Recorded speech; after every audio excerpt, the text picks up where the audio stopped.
So I got these shelves to hold Sterilite containers. These are the 16 quart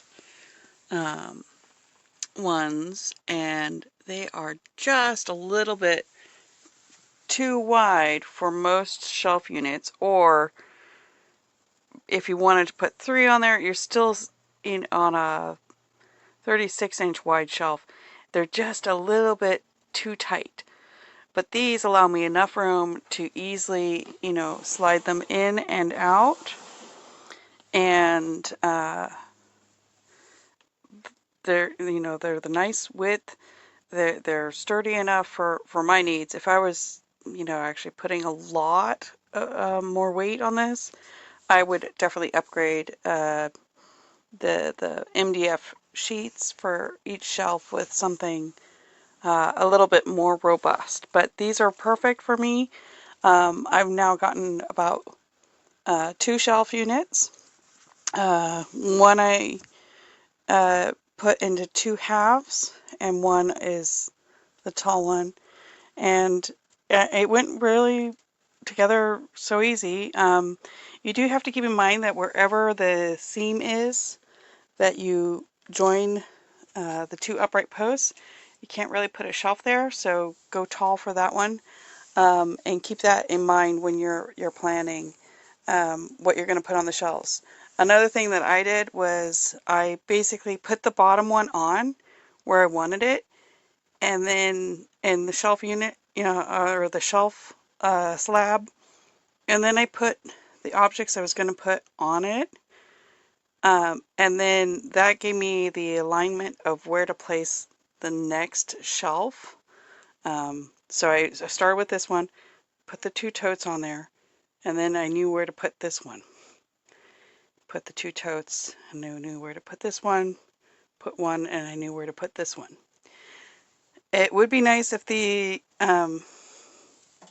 little notches were just a little bit closer, but that would take away from its strength. So I'm fine with it, though. It does seem really strong, and bonus, it's magnetic. So if you have magnets that you need to put on there, go ahead. It's always a nice thing to find another surface to put magnets. So I'm really happy with them. I might end up ordering a few more when I figure out exactly where I need a little bit more storage for totes. Alright, so first things first, quality's not quite as good as I expected. They use 1/2-inch boards. I bought a shelf just like this from Walmart, and they use 3/4-inch boards. However, they substitute that by putting in these smaller cross members. Now, a lot of people are using screwdrivers and talking about how hard it is to bend these tabs in here.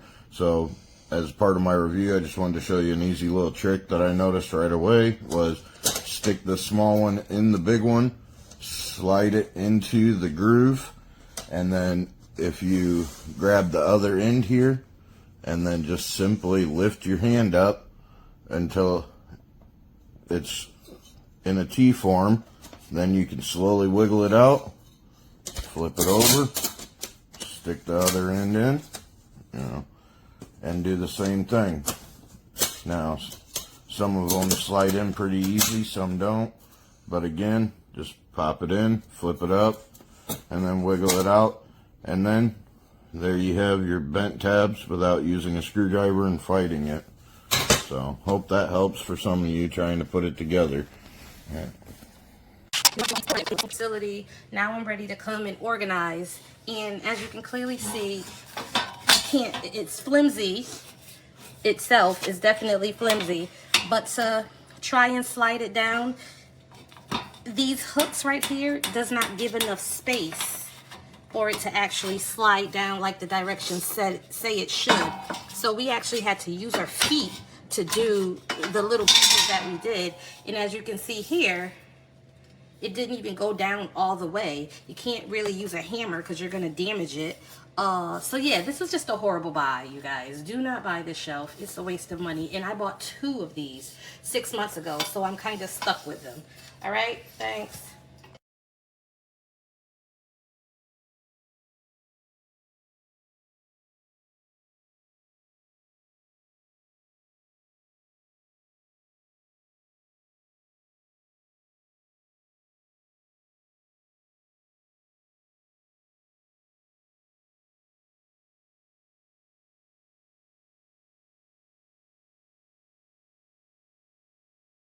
Hey, so I bought these 2 shelves for my basement. It seems to be pretty strong. It doesn't move around that much when shaken. The levels themselves, they seem to be made out of compressed cardboard, so I'm not sure how much moisture or water in any spill they're gonna hold. The the cardboard is not attached, as you see, but it doesn't move around because it's being held by the corners. The 2 shelves, there's no way of attaching them, but I think it's smart to leave them separate. So this is the 3rd shelf that I bought. I built it differently. It's more on a horizontal, so I got the same 5 levels, 1, 2, 3, 4, 5. I'm pretty impressed with how much load it's holding. The description says that it can hold 750 pounds. I'm not sure about that, but this is pretty heavy. I have all my tools here, and as you see, it's not shaking at all. So I just assembled it today. I hope it lasts. If not, I'll provide an update.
Today, let's paint, spray, and stain with Behr, America's most trusted.